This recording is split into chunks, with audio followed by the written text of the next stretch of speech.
जिस तरह महाभारत में पांडव और कौरवों की कथा है, उसी तरह कुछ ऐसे भी योद्धा हैं जिनका नाम बहुतों ने नहीं सुना, पर जिनकी कहानी अगर सही ढंग से कही जाए तो आत्मा तक कांप उठती है।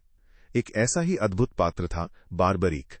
लेकिन उसकी कथा की शुरुआत होती है एक राक्षस से, एक ऐसे असुर से जिसने देवताओं तक को भयभीत कर दिया था। उसका नाम था मुरा, प्रागज्योतिषपुर का दानव राजा। मुरा कश्यप प्रजापति और दनु का पुत्र था, जन्म से ही निष्ठुर, क्रूर और करुणा से शून्य। एक दिन जब उसने असंख्य असुरों की लाशें देखी, देवताओं द्वारा मारे गए, तो उसके भीतर कुछ टूट गया और फिर पैदा हुई एक अधम इच्छा, अमरता की लालसा। वो कठोर तपस्या में लीन हुआ, वर्षों बीते और तब ब्रह्मा प्रकट हुए। ब्रह्मा बोले, वर मांगो वत्स। मुरा ने कहा, हे ब्रह्मा, यदि मैं युद्ध में किसी को अपने हाथ से छू लूं, चाहे वो अमर ही क्यों न हो, वो तुरंत मारा जाए। ब्रह्मा ने सिर हिलाया और वरदान दे डाला। अब मुरा अजय बन चुका था। उसके भीतर दंभ भर गया। उसने स्वर्ग पर चढ़ाई का मन बनाया और इंद्र के विरुद्ध युद्ध का ऐलान कर दिया। स्वर्ग की ओर बढ़ते हुए उसकी सेना ने तबाही मचा दी। इंद्र से उसका घमासान युद्ध हुआ, लेकिन मुरा के वरदान के आगे इंद्र की सारी शक्ति विफल हो गई। आखिरी दांव के तौर पर इंद्र ने अपना अमोघ अस्त्र वज्र चलाया, पर मुरा पर कोई प्रभाव नहीं पड़ा। इंद्र को पीछे हटना पड़ा। स्वर्ग पर मुरा का कब्जा हो गया। देवताओं पर संकट टूट पड़ा। घबराए देवता पहुंचे द्वारका, कृष्ण और बलराम के चरणों में। बलराम ने विस्मय से पूछा, हे इंद्र, जिसने अनेक असुरों का वध किया, वो मुरा के आगे क्यों झुक गया? इंद्र ने उत्तर दिया, मुरा को न केवल ब्रह्मा से वरदान मिला है, बल्कि उसकी पुत्री कामाकंटका ने देवी कामाख्या की घोर तपस्या की। देवी उससे प्रसन्न हुई और उसे वरदान दिया कि वो अपने पिता की रक्षा करेगी। यही कारण है कि हम उसे नहीं रोक पाए। उसने यज्ञ, तप और धर्म के सभी मार्ग बंद कर दिए हैं। कृष्ण शांत थे, लेकिन गंभीर। बोले, एक अवसर उसे सुधारने का अवश्य दिया जाना चाहिए। और कृष्ण ने मुरा के पास एक संदेश भेजा। हे मुरा, तुम्हें देवी कामाख्या का आशीर्वाद प्राप्त है, परंतु तुम उस शक्ति का गलत उपयोग कर रहे हो। सुधर जाओ। पर अहंकार में डूबा मुरा गर्जा, मैं द्वारका पर चढ़ाई करूंगा। कृष्ण और बलराम का अंत मेरे हाथों होगा। सेना तैयार हुई। मुरा स्वयं अगुवाई कर रहा था। धूल के गुबार के बीच मुरा की सेना ने द्वारका को घेर लिया। बलराम रथ पर सवार होकर मुरा से भिड़े। बलराम के बाणों ने मुरा का मुकुट उड़ा दिया। एक और बाण चला, मुरा रथ से गिर पड़ा। लेकिन मुरा मायावी था। उसने आकाश मार्ग अपनाया। बलराम का हल उसकी माया पर भारी पड़ा।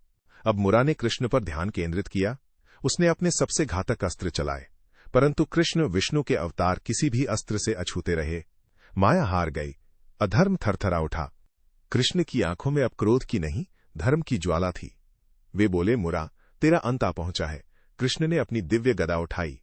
आकाश को चीरती हुई गदा मुरा की ओर दौड़ी और अगली ही पल मुरा का सिर धड़ से अलग होकर धरती पर गिरा। स्वर्ग में आनंद गूंज उठा। इंद्र और देवताओं ने राहत की सांस ली। लेकिन प्रागज्योतिषपुर में एक सन्नाटा छा गया। एक बेटी के जीवन में तूफान उतर आया था। जब कामाकंटका को अपने पिता मुरा की मृत्यु का समाचार मिला, वो कांप उठी। उसका मन जैसे जल उठा हो। आंखों में अग्नि थी और हृदय में प्रतिशोध की ज्वाला। उसने युद्ध वेश धारण किया और सीधे पहुंची कृष्ण और बलराम के समक्ष। उसके पास अग्नि थी, जादू था, दिव्यास्त्र थे। एक के बाद एक उसने शक्तिशाली अस्त्र चलाए, हर एक ऐसा जो किसी भी योद्धा को मृत्यु के घाट उतार सकता था। परंतु कृष्ण और बलराम अचल खड़े रहे। एक पल को भी उन्हें छू न सका कोई अस्त्र। आखिरकार थककर असहाय होकर कामाकंटका ने कृष्ण की ओर देखा। उसकी आंखों में अब क्रोध नहीं, प्रश्न था, ये कैसे संभव है? वो नहीं जानती थी कि जिससे वो लड़ रही थी वो कोई साधारण पुरुष नहीं था, वो साक्षात विष्णु थे। अब बारी थी कृष्ण की। उन्होंने सुदर्शन चक्र का आह्वान किया। तेजस्वी चक्र आकाश में गूंजता हुआ कामाकंटका की ओर बढ़ने ही वाला था। उसी क्षण प्रकट हुई देवी कामाख्या। उन्होंने हाथ जोड़कर कृष्ण से प्रार्थना की, हे विश्व के पालनहार, कामाकंटका मेरी भक्त है, मैंने उसे पुत्री के रूप में पाला है। वो अबोध है, अल्पज्ञ है और आपको पहचान नहीं सकी। कृपा कर उसे क्षमा करें। कृष्ण शांत हुए। अब देवी कामाख्या ने अपनी दत्तक पुत्री को समझाया, कामाकंटका, तुम जिसे मारने आई थी वो कोई और नहीं, स्वयं भगवान विष्णु है। तुम्हारे पिता मुरा धर्म की राह से भटक चुके थे और इसलिए उन्हें मृत्यु प्राप्त हुई। लेकिन तुम्हें दुखी होने की आवश्यकता नहीं, क्योंकि भगवान कृष्ण के हाथों मारे जाने से मुरा को मोक्ष प्राप्त हुआ है। वो अब स्वर्गलोक में है। ये वचन सुनकर कामाकंटका रोते हुए कृष्ण के चरणों में गिर पड़ी। मेरे अपराध को क्षमा करें प्रभु। कृष्ण ने उसके साहस और शक्ति की सराहना की। तुम्हारे भीतर जो युद्ध कला है वो अद्भुत है। यदुवंश की सेना को भी तुमने रोक दिया। तुम एक महायोद्धा से विवाह करोगी और तुम्हारा पुत्र ऐसा होगा जो इतिहास में अमर रहेगा। वो शिव का आशीर्वाद प्राप्त करेगा, एक संत, एक निशानेबाज और एक अद्वितीय योद्धा बनेगा। कृष्ण ने कहा, अब मैं तुम्हें तुम्हारे भावी पति से मिलवाता हूं, घटोत्कच। घटोत्कच प्रकट हुए और कृष्ण के चरणों में झुके। कृष्ण ने कहा, जाओ, पहले अपनी माता हिडिंबा का आशीर्वाद लो और फिर कामाकंटका से विवाह करो। घटोत्कच और कामाकंटका का विवाह हुआ। कुछ समय बाद उनके पुत्र का जन्म हुआ, जिसे नाम दिया गया बार्बरीक। बार्बरीक योद्धाओं की संतान, जन्म से ही युद्ध कला में रुचि।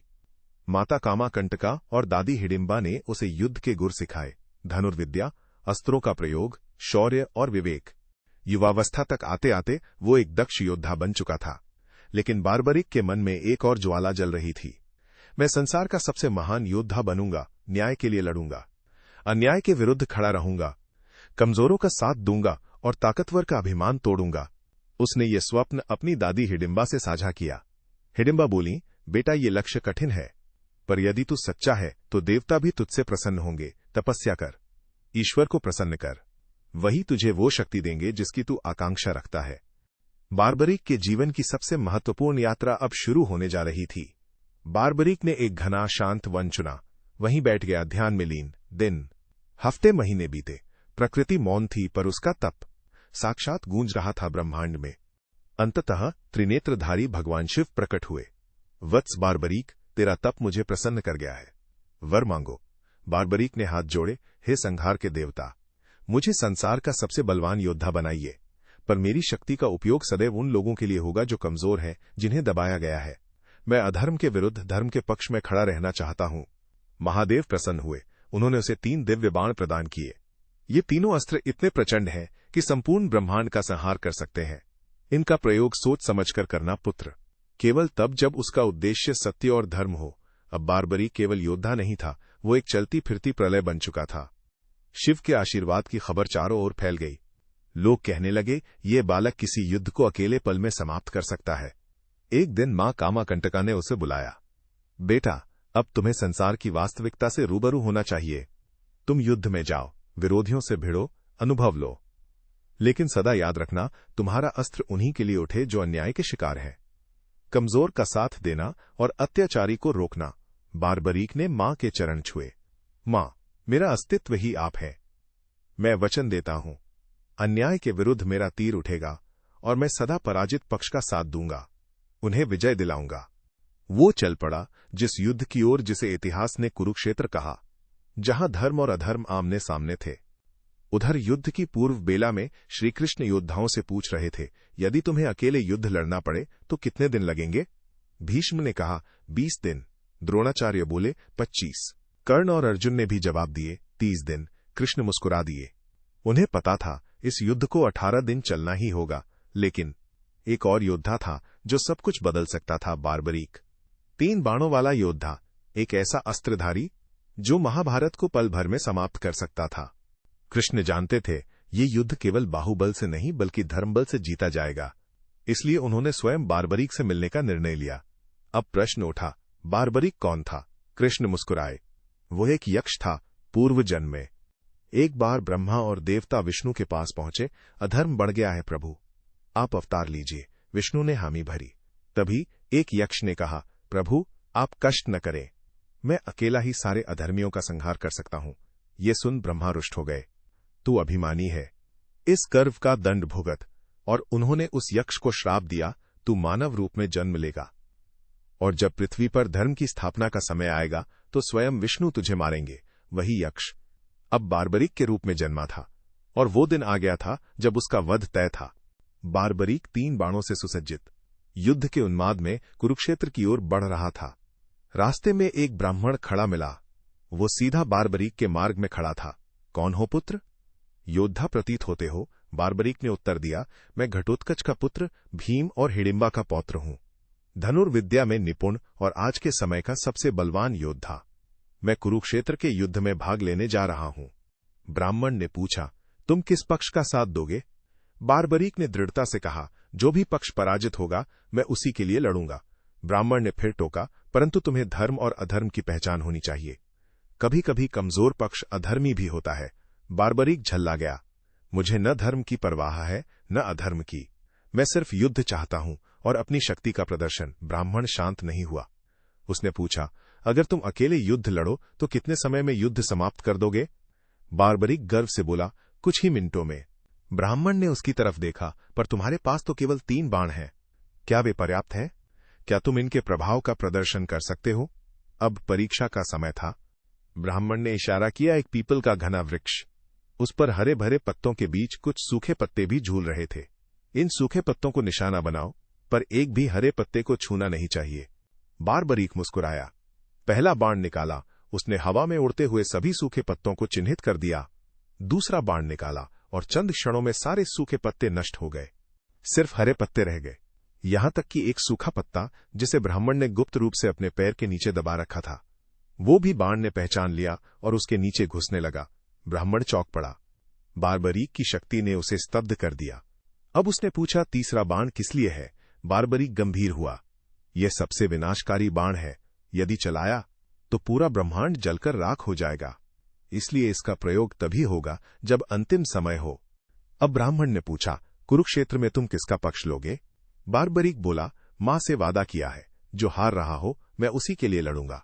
पांडवों की सेना केवल 7 अक्षौहिणी है, जबकि कौरवों के पास 11 अक्षौहिणी। इसलिए मैं पांडवों का साथ दूंगा। ब्राह्मण मुस्कुराया। अब उसने गूढ़ रहस्य खोला। मान लो तुम पांडवों की ओर से युद्ध करो, कौरव हारेंगे। तुम्हारे नियम के अनुसार अब तुम कौरवों के लिए लड़ोगे, फिर पांडव हारेंगे और तुम वापस उनके साथ। ये चक्र चलता रहेगा और अंत में मैदान में कोई नहीं बचेगा सिवाय तुम्हारे। बारबरीक मौन हो गया। उसके नियम ही उसका संकट बन चुके थे। वो उधेड़बुन में डूब गया। क्या मैं इस युद्ध में भाग लेकर विनाश का कारण बनूंगा? उसने ब्राह्मण से मार्गदर्शन मांगा। तभी ब्राह्मण ने अपना सच्चा रूप प्रकट किया। सामने खड़े थे भगवान श्री कृष्ण। कृष्ण बोले, वत्स बारबरीक, यदि इस युद्ध में तुम्हारा प्रवेश हुआ तो धर्म का संतुलन बिगड़ जाएगा। तुम्हारे बलिदान से ही पांडवों की रक्षा संभव है। बारबरीक ने बिना एक पल सोचे उत्तर दिया, हे माधव, यदि मेरा आत्म बलिदान धर्म की रक्षा करता है तो मैं तैयार हूं, पर एक विनती है, मैं ये महायुद्ध देखना चाहता हूं। अपने नेत्रों से पूरा संपूर्ण। कृष्ण की आंखों में करुणा झलक उठी। तुम्हारा बलिदान व्यर्थ नहीं जाएगा बारबरीक। युगों युगों तक लोग तुम्हें स्मरण करेंगे। तुम्हारे नाम की पूजा होगी। श्याम के नाम से उसी समय पांडव भी वहां पहुंचे। भीम ने अपने पौत्र को गले लगाया। तू मेरा गौरव है बारबरीक। तेरे त्याग से ही हम विजयी होंगे। बारबरीक ने तलवार निकाली और अपने हाथों से अपना शीश काटकर कृष्ण के चरणों में समर्पित कर दिया। जैसे ही सिर भूमि पर गिरा, कृष्ण ने उसे अपनी गोद में उठाया। वो सिर अब मरा नहीं था, जीवित था। कृष्ण ने वो शीश उठाकर एक ऊंचे टीले पर रख दिया, जहां से पूरे कुरुक्षेत्र को देखा जा सके। महायुद्ध आरंभ हुआ। 18 दिन तक भीषण संग्राम हुआ। पांडव विजयी हुए, परंतु जैसे ही युद्ध समाप्त हुआ, पांडवों के बीच घमंड पनपने लगा। अर्जुन बोला, मेरे गांडीव के कारण विजय मिली। भीम गर्जा, मेरी गदा के प्रहार ने शत्रु वध किए। सबने अपनी अपनी वीरता को श्रेय देना शुरू किया। कृष्ण ने सभी को रोकते हुए कहा, चलो चलकर पूछते हैं उस व्यक्ति से जिसने साक्षात ये युद्ध देखा, शांत निष्पक्ष दृष्टि से। बारबरीक से वे सभी पहुंचे उस टीले पर। कृष्ण ने पूछा, हे बारबरीक, बताओ इस विजय का श्रेय किसे जाता है? बारबरीक का सिर झुका, फिर उसकी दृष्टि सीधे कृष्ण पर पड़ी। हे विश्व के स्वामी, युद्ध की दिशा तुमने तय की। सत्य तो ये है कि न अर्जुन, न भीम, न अन्य कोई योद्धा, बल्कि तुम्हारा सुदर्शन चक्र ही था, जो छाया की तरह मैदान में घूमता रहा और भीष्म, द्रोण, कर्ण जैसे महारथियों को समाप्त करता रहा। तुम ही विजेता हो, तुम ही धर्म हो, तुम ही कृष्ण हो। कथा समाप्त नहीं होती। आज भी भारतवर्ष में लोग उस त्यागी योद्धा को पूजते हैं, जिसने अपना शीश देकर धर्म की रक्षा की, जिसे आज हम खाटू श्याम के नाम से जानते हैं, जिन्हें युग युगांतर तक वचन निभाने वाला श्याम बाबा कहा जाएगा। बैल जय श्री श्याम।